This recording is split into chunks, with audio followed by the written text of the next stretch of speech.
Pada kesempatan kali ini saya akan menunjukkan dan menjelaskan tentang breast cancer classification menggunakan metode decision tree.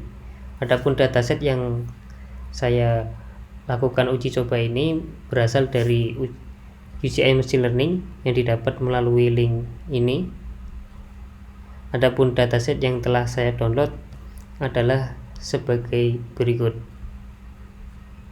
Ini merupakan tampilan dari dataset tersebut atau dataset yang saya gunakan untuk melakukan klasifikasi.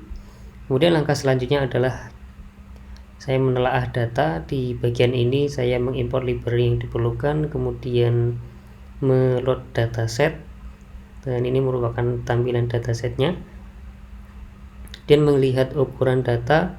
Jadi dataset ini berjumlah 569 baris dan juga memiliki kolom sebanyak 33. Dan berikut merupakan daftar kolomnya, terdiri dari ID, diagnosis, radius min, tekstur min, parameter min, dan lain sebagainya. Kemudian saya melihat deskripsi dari dataset adalah sebagai berikut. Selanjutnya langkah ketiga yaitu memvalidasi data. Di sini saya mengecek apakah ada kolom yang memiliki 0, dan ternyata di atribut unnamed 32 ini berisi 0 dengan jumlah 569, yang artinya satu kolom itu memiliki nilai yang sama yaitu 0. Nah, kemudian untuk langkah keempat yaitu menentukan objek data. Di sini saya hanya menampilkan datasetnya saja. Kemudian yang kelima adalah saya membersihkan data. Di sini karena tadi atribut unnamed 32 hanya berisi data 0. Oleh karena itu lebih baik saya hapus saja dengan cara sebagai berikut. Sehingga untuk saat ini jumlah barisnya masih sama 569, namun untuk kolomnya menjadi 32. Dan berikut merupakan atribut-atribut yang terbaru. Kemudian langkah keenam adalah mengkonstruksi data. Di sini untuk kolom diagnosis kita lakukan factorize sehingga hanya memiliki nilai yaitu antara 0 dan 1 saja, dan untuk data tipenya menjadi integer 64. Kemudian langkah selanjutnya adalah menentukan label data. Di bagian ini saya menentukan label X, maksud saya menentukan data X, dan juga label Y. Di X merupakan data yang berisi dari data dari kolom kedua, karena kolom ke-0 adalah merupakan ID, kolom ke-1 merupakan label, adapun Y merupakan label yang berisi kolom diagnosis. Nah, ini merupakan data kelasnya.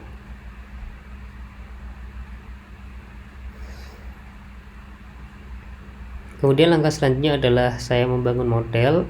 Di sini yang saya lakukan pertama-tama saya menentukan datanya terlebih dahulu. Pertama saya menggunakan data original dengan cara membagi data tersebut menjadi data training dan testing dengan rasio 0,3. Dan saya juga memisahkan data menjadi data original normalisasi,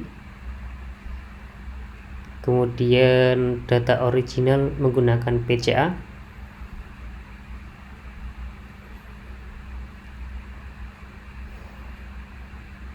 di bagian PCA ini saya menggunakan data sebanyak 20 atribut. Lalu juga saya menentukan data normalisasi dengan PCA. Di data ini juga saya menggunakan atribut sebanyak 20. Selanjutnya adalah saya membangun model menggunakan metode decision tree yang cara sebagai berikut. Kemudian langkah selanjutnya adalah melakukan pemodelan decision tree dengan data original, lalu melakukan pemodelan decision tree dengan data normalisasi, kemudian pemodelan decision tree dengan data original menggunakan PCA, kemudian yang terakhir pemodelan decision tree dengan data normalisasi dengan PCA. Nah, selanjutnya langkah yang terakhir adalah mengevaluasi hasil pemodelan.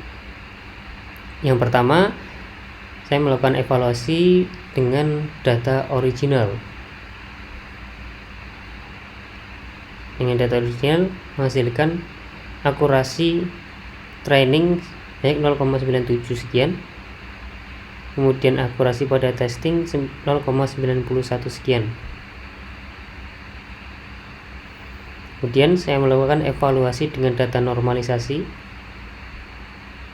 Dengan hasil yang diperoleh, akurasi pada training sebesar 0,97 sekian, akurasi pada testing sebesar 0,91 sekian. Selanjutnya saya melakukan evaluasi dengan data original menggunakan PCA. Dengan hasil yang saya peroleh sebesar akurasi pada training sebesar 0,96 sekian, akurasi pada testing sebesar 0,92 sekian. Dan selanjutnya saya juga melakukan evaluasi dengan data normalisasi menggunakan PCA. Dan hasil yang saya peroleh untuk akurasi pada training sebesar 1,0 dan akurasi pada testing sebesar 0,97.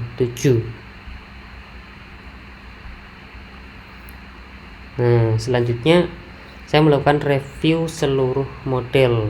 Dari sini model yang setelah saya kembangkan kemudian saya bandingkan, dan berikut adalah hasilnya.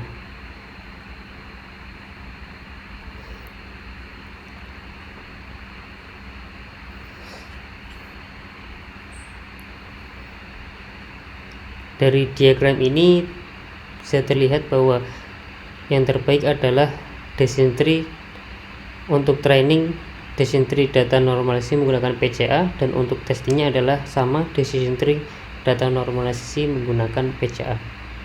Lalu kesimpulan yang bisa saya ambil dari breast cancer classification ini, model terbaik untuk melakukan klasifikasi dari dataset breast cancer adalah decision tree data normalisasi dengan PCA dengan akurasi tertinggi pada data training sebesar 100% dan untuk data testingnya sebesar 97%. Sekian, saya Riksen Fernanda pamit undur diri. Terima kasih.